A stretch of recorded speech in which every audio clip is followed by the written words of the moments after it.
The US Congress has voted in favour of new legislation which could lead to social media app TikTok being banned in the United States. As we've reported, the Australian government appears at this stage reluctant to follow suit. Let's go live to former Speaker of the House, Andrew Wallace. Andrew, thanks for your time. You've got some views on this one. The government says it's taking advice, appropriate advice from agencies.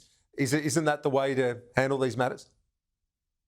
I think Australians are looking for political leadership from this government on this issue. And if you look at how we handled the Huawei issue when we were in government, we led the world. We didn't wait for other countries. We led the world. We led Five Eyes countries in how we dealt with a very significant risk. And we've been pointing out for a number of years now about the risk in relation to TikTok and the threat that it poses to not just to democracy in Australia, but also to the security of Australian citizens. You know, there are millions of people on TikTok, and we know that because of Chinese laws that TikTok has to share, if requested, the sensitive data of Australians. And we just don't think that's acceptable in today's day and age. And we're calling on the government to appropriately act. And if that means, and it does mean, we suggest that we should be introducing similar bill to what's just passed the House of Reps in the US overnight.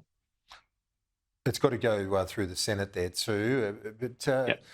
Just to be devil's advocate here, what would you say to those younger people who are on TikTok and use it just for a bit of fun or communication with their mates? There's, hardly divulging state secrets. Do you get my sense? If they're happy with what they're doing and it's popular, are we overreacting? No, I don't think so. I think the risk with a company like TikTok is that every single keystroke that young people are making on TikTok is able to be tracked. Their personal data is able to be tracked. Now, the same could be said for other companies' social media platforms like Facebook, for example.